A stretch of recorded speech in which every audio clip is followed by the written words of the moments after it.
Hey, how's it going, y'all? This is Chaz, and this is The Armory, a series where I review all the different gadgets in Battlefield 4 and give you my opinion on them. This time we're talking about all the different types of shotguns, as well as the M320 dart. First off, the M320 dart can be attached to the underslung rail if you choose that as an attachment for your assault rifle. This makes it super quick and easy to switch in between the two. So let's talk about the pros first of this gadget. If you have a slow rate of fire weapon, like I'm using right here with the SAR-21, it's an excellent gadget to use because of the fact that when you start getting in close quarter engagements, you're at a severe disadvantage. Well, not with this thing.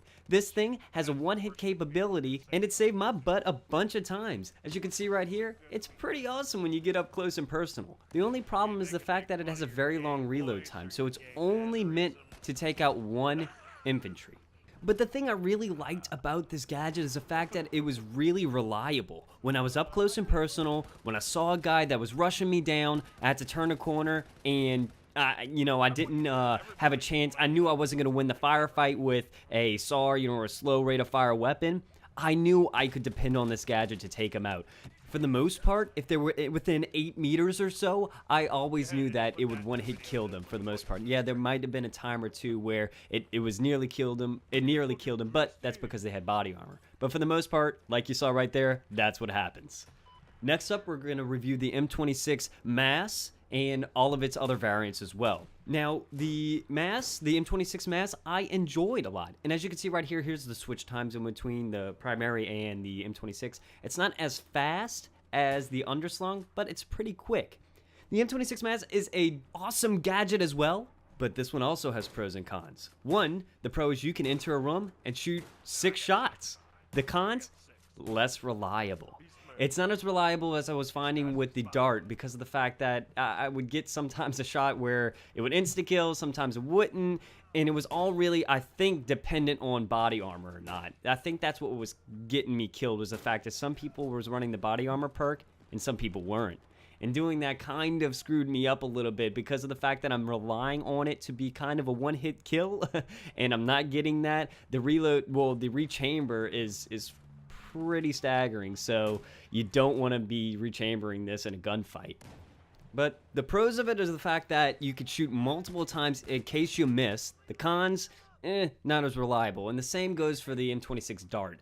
It has a little bit more extended range for you, but for the most part it's not as reliable as the underslung. As you can see right here, not as reliable. The dart, though, does give you a little bit more range, but a little bit less damage. So I would prefer the M26 Mass over the dart because you're not looking for range with the shotgun. Next up is the M26 Frag. Now this, I didn't use this right. With this one, what you're supposed to do is if you know somebody's in that corner, you're going to want to shoot next to it, and the splash damage will take care of the rest. The splash damage does about 25 damage per shot for splash damage, so it's going to take about 4 shots to kill. And if you get direct hits on the enemy, it's going to take 2 shots actually to kill. So if you hit them directly at close range, it's only going to take 2 shots and 3 at a distance, I believe. The problem I was having with this one was I was trying to use it like the M26 Mass and the dart. I was trying to use this one as almost like a primary, but I couldn't. So I tried switching it up a little bit, and I tried using it as a more of a suppression tool and as more of a trying to kill people behind cover tool and anti-camper tool.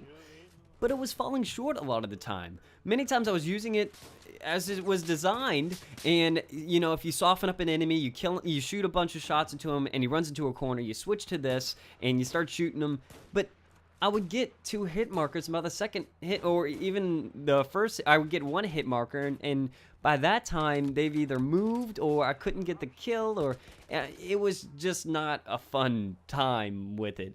I know I was using it too aggressively, so my word of advice when using the M26 Frag is to kind of use it more passively. Don't be too aggressive with this. And like I'm doing here, you're not going to fare out great in the end. Make sure you're because I kept dying, as you can see every time, I kept dying. Make sure you're using it just to kill out campers. It's too situational, I wouldn't really use it.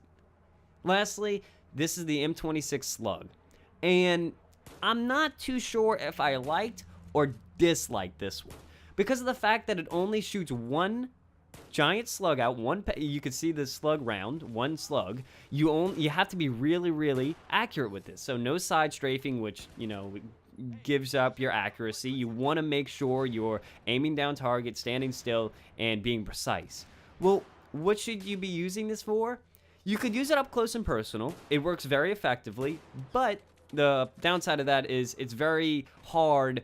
Well, it's very easy to miss your shot because you only have that one slug round. The perks of it is the fact that you could switch up your game.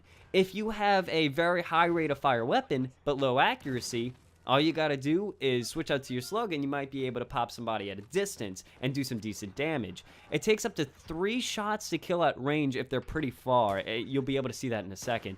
But up close and personal, it could only take up a 1 shot to kill. Unless they're running the defensive perk, it can throw things off a little bit. The defensive perk is your #1 enemy when running these types of weapons, like shotguns in general. So the pros of this one is the fact that it could 1-hit kill up close, even at a little bit of a distance, and it could 2-shot kill at a distance. It's very accurate, but with its slow muzzle velocity, you have to lead your targets like crazy, and its high bullet drop, it's not that effective when you're moving around and jumping and stuff like that. So it's highly situational as well. Well, that's all the gadgets. I hope you enjoyed this episode. Please leave a rating and comment down below if you want to see more of this kind of stuff. And as always, stay classy.